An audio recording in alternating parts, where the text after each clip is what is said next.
தமிழகத்தில் வடகிழக்கு பருவமழை தொடங்கி பல்வேறு மாவட்டங்களில் கனமழை மற்றும் மிதமான மழை என்பது கடந்த சில நாட்களாகவே பெய்து வருகின்றது. இந்த நிலையில் சமீபத்தில் பெய்த கனமழை காரணமாக டெல்டா பகுதி மற்றும் ஒரு சில மாவட்டங்களில் ஏக்கர் கணக்கில் நெல் பயிர்கள் மழை நீரில் மூழ்கியும் கொள்முதல் நிலையங்களில் வைக்கப்பட்டுள்ள நெல்களும் சேதமடைந்து கடும் நாசமாகி இருப்பதாக பல்வேறு மாவட்டத்தைச் சேர்ந்த விவசாயிகள் வேதனை தெரிவிக்கின்றார்கள்.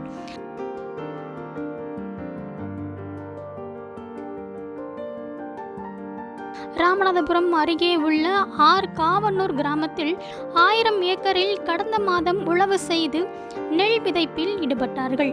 நெல் பயிர்கள் முளைக்க தொடங்கும் பொழுது வடகிழக்கு பருவமழை தொடங்கி ராமநாதபுரம் மாவட்டத்தில் கனமழை பெய்த காரணத்தினால் வயல்கள் முழுவதும் தண்ணீர் தேங்கி நிற்கின்றது. இதனால் 1000 ஏக்கர் பரப்பளவில் நெல் விவசாயம் செய்த விவசாயிகள் கடுமையாக பாதிக்கப்பட்டுள்ளார்கள். இதனால் வயல்களில் தேங்கிய நீரை வெளியேற்றும் பணியில் விவசாயிகள் ஈடுபட்டு வருகின்றார்கள். அதேபோல் புதுக்கோட்டை மாவட்டம் கந்தரவக்கோட்டை அரசு நேரடி கொள்முதல் நிலையத்தில் சுற்றுவட்டார பகுதிகளில் உள்ள விவசாயிகள் 1000க்கும் மேற்பட்டோர் தங்களது நெல்மணிகளை கொள்முதல் செய்து வருகின்றார்கள். இந்த நிலையில் கடந்த ஒரு மாதத்திற்கு மேலாக நெல்மணிகளை கொள்முதல் நிலையத்தின் முன்பு குவியலாக விவசாயிகள் கொட்டி வைத்து கொள்முதலுக்காக காத்திருக்கின்றார்கள். இப்படி நெல்மணிகள் குவியலாக குவிக்கப்பட்டுள்ள நிலையில் தொடர்ந்து பெய்த மழையினால் 10 ஏக்கர் மூட்டைகளுக்கு மேலாக நெல்மணிகள் நனைந்து கருப்பு நிறமாக மாறி சேதமடைந்து முளைத்து வருகின்றது. இதனால் விவசாயிகள் வேதனை அடைந்துள்ளார்கள்.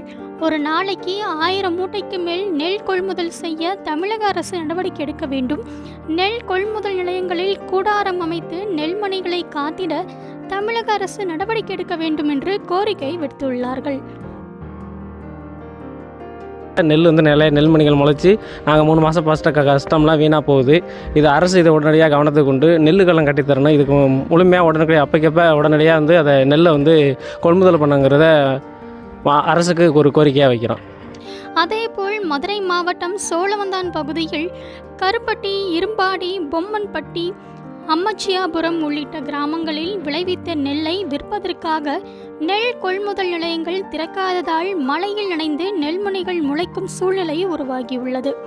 இதனால் விவசாயிகள் இன்னலுக்கு ஆளாகி வருகின்றார்கள்.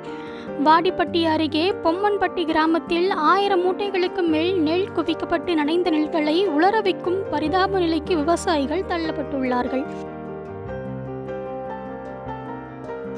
நெல்களில் ஒருவித நாற்றம் வீசுவதால் அதை விற்பனை செய்வதில் பல்வேறு சிரமங்கள் ஏற்படுவதாக விவசாயிகள் கூறுகின்றார்கள். உடனடியாக கருப்பட்டி, இரும்பாடி, பொம்மன்பட்டி, போடிநாயக்கன்பட்டி பகுதிகளில் கொள்முதல் நிலையங்களை திறந்து நெல்களை குடோனுக்கு எடுத்துச் செல்ல வேண்டும் என்று விவசாயிகள் கோரிக்கை விடுத்துள்ளார்கள். இப்போ 600 மூட்டை 700 மூட்டை நெல் பிடிக்கிறாங்க. நெல் பிடிச்சோம் எங்களுக்கு இந்த நெல் மழையில் நனைஞ்சு போச்சு. நனைஞ்ச காரணத்தினால அரசு நடவடிக்கை எடுக்கணும். ஏக்கருக்கு 5000 10,000 சொல்லி நாங்கள் கடனை வாங்கி எல்லாமே செலவு பண்ணி போட்டு ஒன்றும் லாபம் எடுக்க முடியல. எங்களுக்கு நஷ்டம்தான் வருது, லாபம் எடுக்க முடியல. அதேபோல் தேனி மாவட்டத்தில் கடந்த சில தினங்களுக்கு முன்பு கொட்டி தீர்த்த கனமழையால் கம்பம் பள்ளத்தாக்கில் அறுவடைக்கு தயாராக இருந்த முதற்போக நெற்பயிர்கள் கனமழையால் சேதமடைந்தது. வெள்ளப்பெருக்கு மற்றும் கனமழை குறைந்த போதிலும் விளைநிலங்களில் தேங்கிய மழைநீர் இன்னும் வடியவில்லை.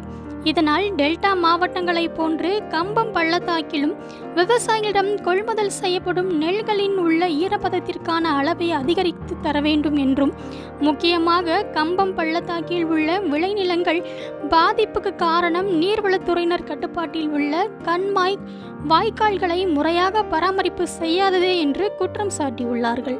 இந்த ஆண்டு ஜூன் 1 தண்ணீர் பெரியார் அணையிலிருந்து திறக்கப்பட்டது. உடனே நாங்கள் விவசாய பணிகள் ஆரம்பித்தோம்.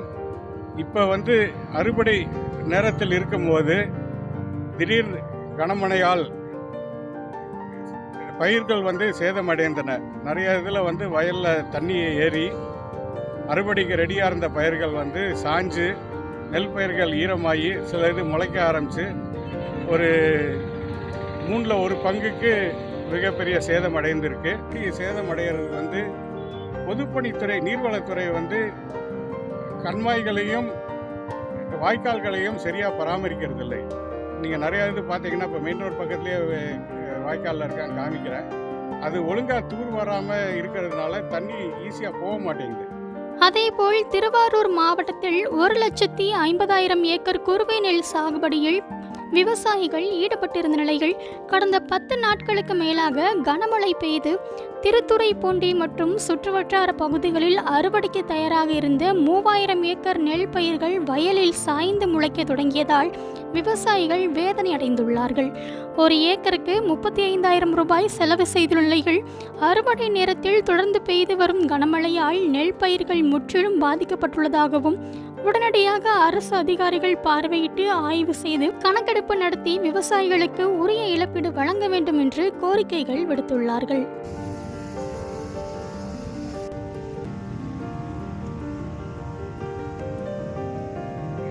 அதேபோல் நாகப்பட்டினம் மாவட்டத்தில் இந்த ஆண்டு சுமார் 80,000 ஏக்கர் பரப்பளவில் குறுவை நெல் சாகுபடி செய்யப்பட்டு 50% மேல் அறுவடை பணிகள் முடிவுற்ற நிலையில் மீதமுள்ள அறுவடை பணிகள் பருவமழையால் பாதிக்கப்பட்டுள்ளது. விவசாயிகள் நெல் மூட்டைகள் தேங்கி கிடக்கின்றது. இந்த நிலையில் நாகை மாவட்டத்தில் பருவமழை தீவிரமடைந்து தொடர்ச்சியாக பெய்து வரும் கனமழையால் வெண்மணி அரசு நேரடி நெல் கொள்முதல் நிலையத்தில் கொள்முதல் செய்த நெல் மூட்டைகள் மழையில் நனைந்து வருகின்றது. மேலும் மழையில் நனைந்த மூட்டைகளை தார்பாய் கொண்டு மூடுவதால் இறுக்கம் ஏற்பட்டு நெல்மணிகள் முளைத்து சாக்கிற்கு வெளியே வரும் அவலநிலை ஏற்பட்டுள்ளது. இந்த ஆண்டு சாகுபடி பரப்பளவு அதிகமாக இருக்கும் நிலையில் அதற்கு தகுந்தாற்போல் பணிகளை முன்கூட்டியே திட்டமிட்டிருந்தால் இந்த பாதிப்பு ஏற்பட்டிருக்காது என்று கூறும் விவசாயிகள் உடனடியாக நெல் மூட்டைகள் இயக்கம் செய்து தேங்கி கிடைக்கும் நெல் மூட்டைகளை கொள்முதல் செய்ய வேண்டும் என்பதே நாகை மாவட்ட விவசாயிகளின் எதிர்பார்ப்பாகவும் கோரிக்கையாகவும் உள்ளது.